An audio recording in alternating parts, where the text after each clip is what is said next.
It's time for Friday Fabulous Florida. There is a gigantic alligator in my kitchen. A look at the weirdest stories from our weirdest state. Last Friday Fabulous Florida of 2023. We're going to make it a good one. This is going to be a good one. A Florida man accused of walking into an unlocked apartment and stealing vodka and orange juice. Yeah, that's how this begins. So this happened in Polk County, Florida. Deputies there said Polk County? Polk, as in Polk Street in San Francisco. Okay.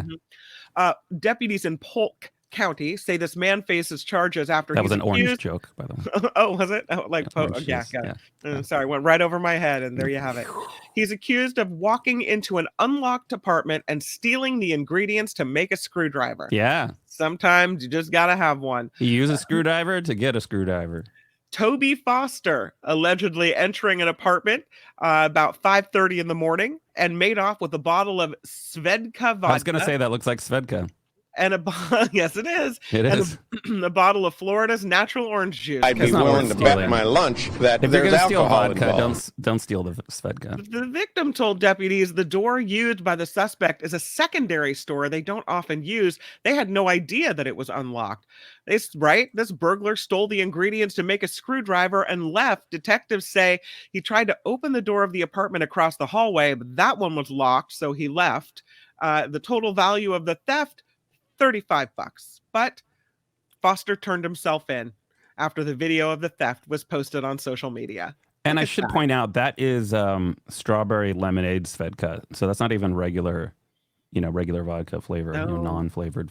So it's strawberry lemonade. Clearly didn't know what he was doing. doing. You a Svedka guy, John? Mm-hmm. Well, I worked at a bar that had like 95% Svedka at one point because when they introduced it to the market, they were fighting Absolute. So they're giving all the bars like deals. So you would see Svedka everywhere. Is Svedka the good stuff or no? No, it's like it's in the middle. It's like kinda at the level of Absolute. It's around there, but it is a little lower. Yeah. They have a lot of flavors. It's really fruity. Next, a Florida woman smashes a man's taillight after he refuses to pay her for sexual favors. Smashed it with your iron rod. Iron rod, huh? You got to use what the Lord gave you. You take Viagra and smash it. This happened on Christmas Eve. A very happy Merry Christmas. This woman allegedly smashing a man's taillight when he refused to pay her, according to an arrest affidavit from the Lake County Sheriff's Office. He arose to such a clatter. Yes, he did. 23-year-old Hanifa Hossein arrested and charged with criminal mischief after this incident. She looks mischievous. Yeah, she does. She's got a little twinkle in her eye, just like Santa. This man who was involved in this argument, he said it was for no reason. Oh, really? The man said Hossein allegedly became upset and got out of his car. That is when he realized she left her cell phone inside, so he threw it out the window as he was trying to leave, but Hossein allegedly smashed his right taillight, breaking it. The man said he wants her to pay for damages, about $400 worth. Hossein and the man had a relationship in the past, but have not been together for more than a year, according to police. They say that she hit the tail light with a bottle because she was angry that he didn't want to pay her the money he owes her in return for a sexual favor because he was not satisfied with the way she had performed it. There's never been anything like this. Well, clearly they need to take this to Judge Judy. Yes, this is like textbook Judge Judy. Yeah, it was in jail. She's been released on $1,000 bond. Come on. They didn't say you had to do it well. They just said you had to do it. Next one, really lucky. A Florida woman says a snorkel mask saved her from serious injury of an animal attack. Yes, a gator attack. This Florida woman, I got a gator going on. This Florida woman said she considers herself really lucky after a 9-foot-long alligator left her with only scratches after it bit her on the head over the weekend. 20-year-old Melissa Carr was snorkeling at a park swimming hole when the attack happened. She said this gator came out of nowhere. Florida Fish and Wildlife. Well, no, he came out of the water. He came out of nowhere for her. Yeah. The Florida Fish and Wildlife Conservation Commission said it received reports about this woman who was bitten by an alligator at Alexander Springs. That's a popular spot for divers about 60 miles north of Orlando. What do you want to bet there's a sign on the edge of the water that says, like, beware alligators? Swim at your own risk. Alligators are in here. Right now it's mating season. Yeah. And they're came hungry. out of nowhere. I was just swimming in a lake in Florida. She says due to the mask that was going over her head, she believes the alligator couldn't get a good grip on her. She said, it sounds bad, but it biting my head is probably the best place it could have been because, like, it would have gotten my arm. That would have gotten a better grip on my arm. I could have lost my arm or just like my life in general. So, like, I think the head, he didn't get a good grip of it. So I think that I'm genuinely just like really lucky, she said. Because, like, how are you going to post on Instagram if you're like missing an arm? That's just gross. Ew. It was the second alligator attack or incident at Alexander Springs in less than a week. So clearly, yeah, it's the second in a week. I'm sure they had a notice posted. Come on. Yeah, there is a statewide nuisance alligator program called SNAP, statewide nuisance alligator program. It is meant to address alligator threats in developed areas while conserving alligators in areas while they naturally occur. So they have tips. If you see an alligator, keep your distance. Keep your pets away from the water's edge and keep them on leash because pets resemble alligators' natural prey. Only swim in designated swimming areas during daylight hours and without your pet. Alligators are most active between dusk and dawn, and never feed an alligator. It is illegal and dangerous. Florida rules that everybody should know. Yeah. Just in case. Yeah. Okay. This Florida man faked a Trump presidential pardon and tried a hitman to avoid fraud charges. Yeah, you can't fake a president. I guess you could fake a president. Did we do this story before? Wild idea, but it just might work. I don't think we did. Is it new or is it old? I thought I remember the story where he faked his own pardon. Oh, I don't Unless remember. There are two guys in Florida faking pardons. I'm going to go for it anyway. Oh, go for it. Unless you think, I don't know. Because I don't Maybe think it happened earlier. Before. Maybe. I don't know. I've seen something like this before. Oh, well. Go ahead. I don't know. So this Florida man who fabricated a presidential pardon apparently is now looking at a 35-year prison sentence after pleading guilty to fraud, murder for hire, and obstruction of justice. He was finally sentenced. That's what. Oh, is that what the? Okay, yeah. This is a 25-year-old Tampa area resident, Alexandra Lesenzinski. He was charged with deed fraud and money laundering. While in prison, the FBI learned through a confidential informant that he was asking about a hitman to kill two of his fraud victims because of his pending criminal case that it would have to be dropped if the victims were dead. Wow. Not the first time he had explored extreme measures in an attempt to clear his name. When officials froze his account after finding evidence of fraud, he tried to have it released by making fake presidential pardons signed by former President Trump. So he's pleading guilty to both cases and has since tried sending several letters asking others to come forward and claim guilt in his cases in exchange for money. No. A Florida judge sentenced him to 17 years and 6 months for murder and obstruction of justice, which is to be served consecutively to the 17 years and 6 months for the fraud counts as well. He'll be in jail for a while. There you go, Lesinski. That's what that gets you. A Florida man fakes an overdose to delay his January 6th sentencing. Oh, that's a good cover. It's a wild idea. I like the creativity here. Might work. You never know. Tell me more. Yes, It's a wild idea, but it just might work. Christopher Worrell faking an overdose to avoid sentencing. A Proud Boys member who admitted to faking this overdose will likely receive a lengthier sentence as a result. Thank you. Christopher Worrell of Florida reportedly went missing days before he was supposed to arrive in court in August regarding 7 felony charges, including obstruction of an official proceeding of Congress, a civil disorder, assaulting officers, and using a dangerous weapon, all related to the January 6th Capitol riots. He was found several weeks later in September by the FBI. The Bureau entered his home to find him in possession of an opioid prescription bottle, and he appeared to be overdosing. He was transported to the hospital, but it was all a ruse.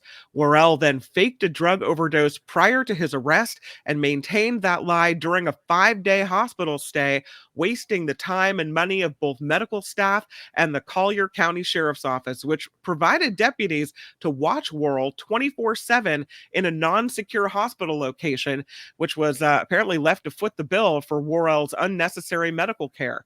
The DOJ is stating all this in court. After searching through Worrell's communications, investigators found he seemingly admitted to a friend that his overdose was fake. He said it was a stupid delay tactic to avoid sentencing. Proud Boy's alleged lies will likely cause U.S. District Judge Royce Lamberth, who convicted Worrell of the 7 felonies, to lose his patience. Lamberth previously portrayed sympathy to the man's ongoing health issues, that he had non-Hodgkin's lymphoma, but the judge allowed Worrell to remain on pretrial release and pursue medical treatment before sentencing. And now the DOJ is seeking a low-end sentence of 168 months because of the medical conditions. But after he disappeared in August, the government ran out of sympathy, and now they want 20 years. That's the maximum they're asking. Do we know which one of these charming Did you really just do that? We don't know which one on the right. On the one, okay, that's right? Funny because I love they're flashing like the white power sign. Right. And he has melanin in his skin. It's like, what? Come on, dude. Like, really? Okay. Yeah. Winner, winner, fake an overdose and get more jail time. Oh, man. Florida police, seized 309 animals from a mobile home before arresting a very overwhelmed woman. Let's say that again. 309 animals in a mobile home.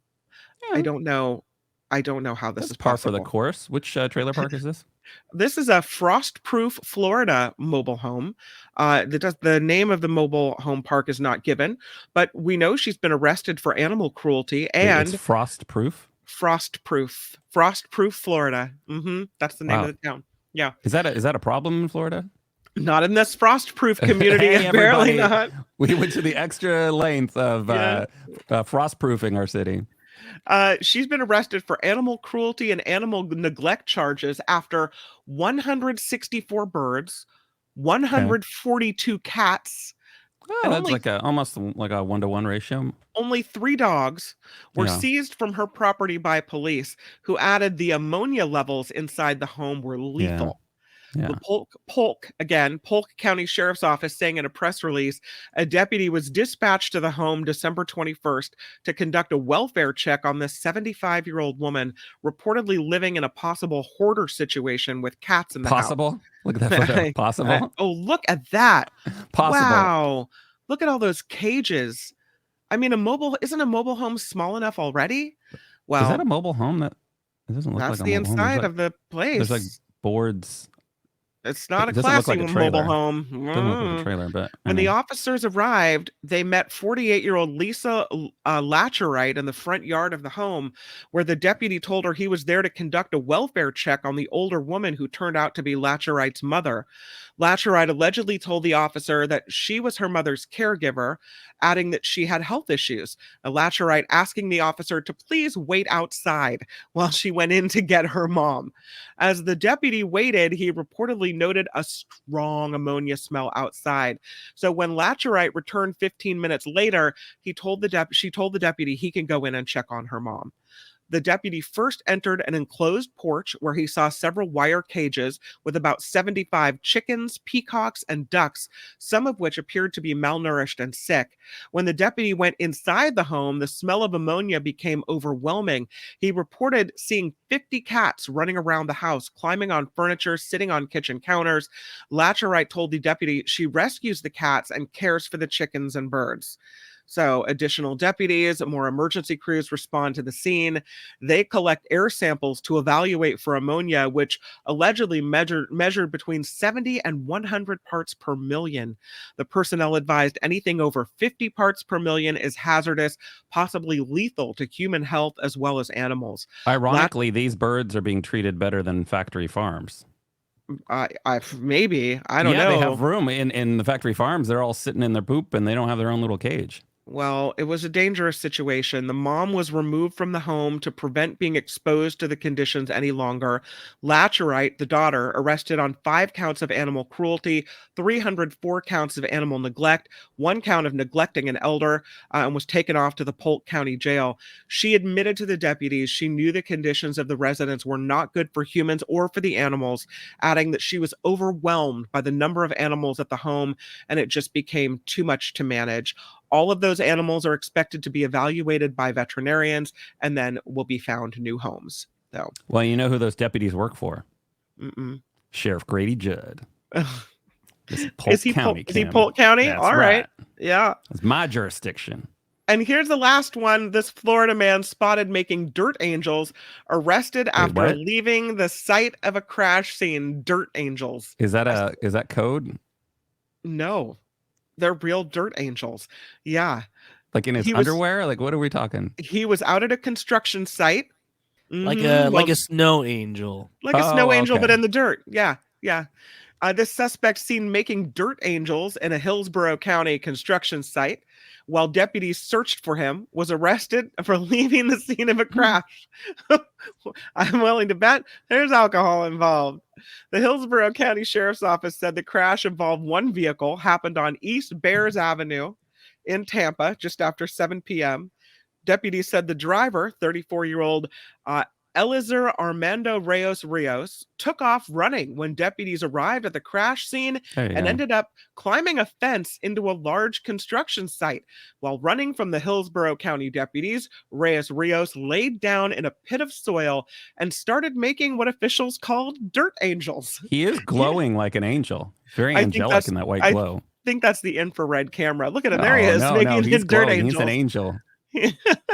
Again, I like to point out the resources that Florida will use in situations like this. Meanwhile, in San Francisco, you call 911, you get put on hold. Yeah.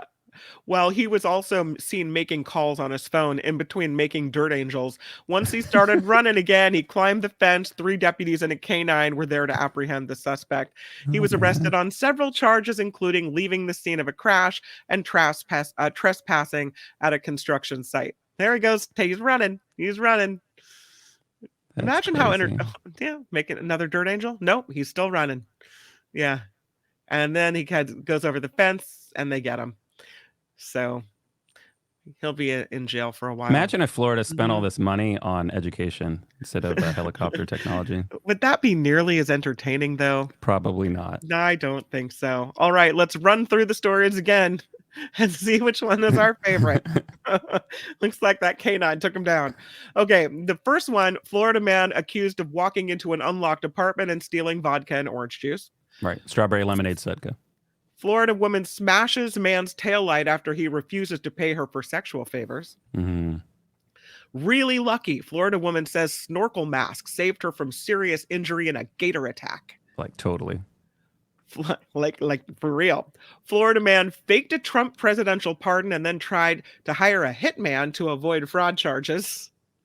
Florida man fakes the overdose to delay his January 6th sentencing. Florida police seized 309 animals from a mobile home before arresting an overwhelmed woman. And Florida man spotted making dirt angels, arrested after leaving a Hillsborough crash scene. And your favorite, John Daly. I kind of, I like originality. I like the fake overdose. I feel like that was like in the Florida playbook and nobody had tried it before. And he's like, you know what? I'm going for it. I'm going to fake an overdose. So for originality, I'm going with the fake overdose. Pretty good. I like it. Albert, your favorite? I like the Dirt Angel. It's just the footage is too good. It really it really is the story. And I like how he just thinks laying down like in a dirt, like in the dark, thinks he could get people off him. And little did he know they had the infrared on him. Well, I like how he's just so unconcerned. You think if you're running from police, you don't really have time to rest on your laurels or, have some joy with making the dirt angels. But no, he takes a moment. You gotta stop, sniff smell the flowers. Roses, appreciate the finer things in life. Yeah. That's probably the last great moments he'll have. It takes a lot of energy to be a Florida man. I guess it does. Sometimes you need a break. Yeah. Albert, what's it look like on the poll today? Did we do a poll? Yeah, so the Dirt Angel's actually in the lead, 45% of the vote, so almost half. Yeah. All right. Let's see what they have to say in the chat.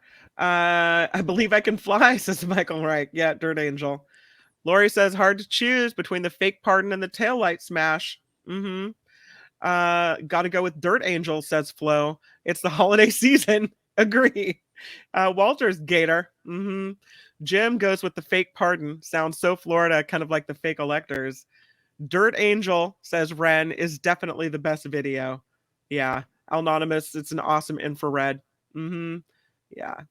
Okay, I have to say my favorite's going to be the Dirt Angel. I just love the video from that, as you say, Albert. I think we have to go. And as Flo says, it is a holiday season, so I'll hit Dirt Angel, which is a surprise because usually I'll pick the Gator. Like, that was awful. Like, oh my god, Like, totally right. But I gotta go Dirt Angel. Yeah. John Daly, Happy New Year. Happy New Year. Don't forget to end the segment. Oh, I will. I was gonna say goodbye to you. Usually say goodbye after. Okay, that's Friday Fabulous Florida. This has been Friday Fabulous Florida. There is a gigantic alligator in my kitchen. Y'all come back now here. Hi, it's Mark, and I thought that was great. Hit the notification bell, you'll know whenever there's a new video being dropped, and please subscribe to our channel to help us save the universe.